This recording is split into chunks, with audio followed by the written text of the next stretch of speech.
and as a consequence of that, the cost of living continues skyrocketing. But as you know, anybody will tell you there are only 4 things in the world that a government needs to address seriously. The first thing is food. You must keep food away from the control of the ordinary fluctuations of prices on world markets, on the open markets. Number 2, you must control the cost of health. Number 3, you must control the cost of education. Number 4, you must control the cost of transport. And if you look at our government, all those sectors, it has done nothing to intervene.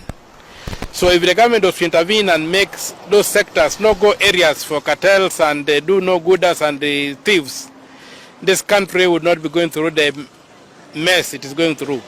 Somebody will be very comfortable living on the street and sleeping on the rough on the street, but having food in his stomach and being able to be treated when he is sick. It doesn't require a house over food. It doesn't require shelter over health. It doesn't require shelter over education. And it needs to move around. So our government has literally failed to address the key areas, and there are 4. Food, health, education, and transport. Those 4 areas have failed. Those are the 4 areas that burden the citizen most. So you need a government that can take political action to address those issues and see how it can cushion the ordinary person from the vagrancies of those commodities, or the effects of those commodities on their lives. But when I look at it, I don't see it in President William Ruto, especially now that he has surrendered his mind to the mind of the IMF and the World Bank. IMF and the World Bank have just one purpose: to create client states. And if you look at the policies that have been rolled out by the Kenya Kwanza government, they are largely designed to make Kenya a client state, to put Kenya on its knees so that you can keep on moving around with a beggar's ball. Production in Kenya has become too expensive. So everything is going to shrink, the economy is going to collapse, and we shall begin begging all over the world. And we shall be a perfect client state for the West. So William Ruto, I think, is empty. This head is empty in terms of what are the existential threats that face the black people, that face Africans.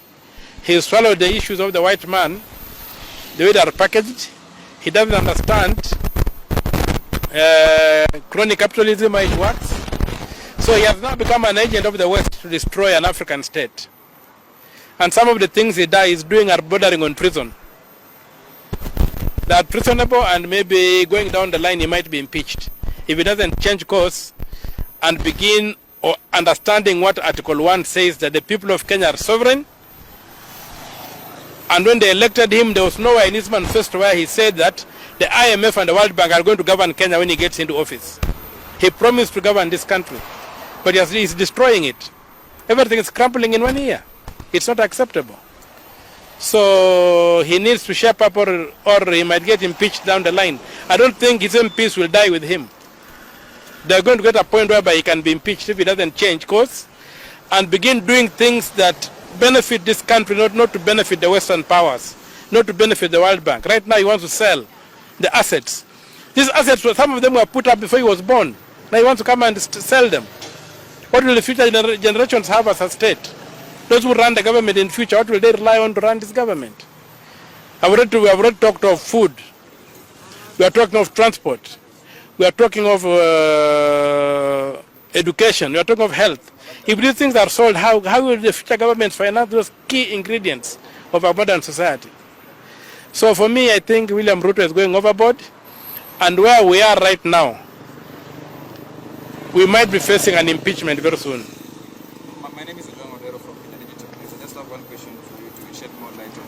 Recently, we had the bipartisan talk report being tabled by the Kimani Shumba and all the distributors and so on. And one of the key issues they were agitating for was the high cost of living. It is now missing from the final report. What can you say as a legislator in the Senate? I think that Boma's process was a waste of time. It was a waste of time. If you look at the solutions that provided, I've simply regurgitated what Ruto has been saying all along. Looks like Ruto is preparing for a leader of opposition so that in case he loses the next elections, he will still be in parliament as a leader of the opposition. And there's no other thing that I'm talking about. They're trying to create a job for Mudavadi. What is that? Is that a national issue? Let him fix the cost of living. Let him fix the cost of petroleum. Let him remove the taxes that are driving this country crazy. Let him trim down on the cost of running government, and the people will thrive. Let them allow people to produce. But as I've said, what he's doing is going to lead to an impeachment. He has allowed the International Monetary Fund and the World Bank to capture this country, and I don't think that's something we can live with for very long. And that's all I can say. This is the final question. Do you see a possibility of the official opposition leader in the country, Raila Odinga, maybe coming up with a solution to end the electoral justice in the Republic of Kenya? Because what we saw in the 2022, some Kenyans were saying maybe President RUTO rigged to become the President of the Republic of Kenya. Do you see a possibility of RUTO and Raila ending electoral justice in Kenya? I don't see that. The only people who could end that was the Supreme Court, but the Supreme Court has sold its soul.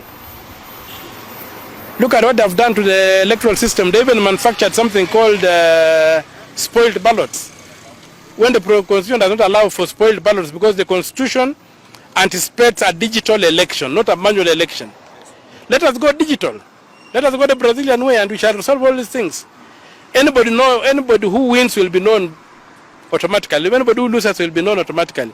But the Supreme Court went to bed with those who don't want a digital election in this country. And that's why the mess is.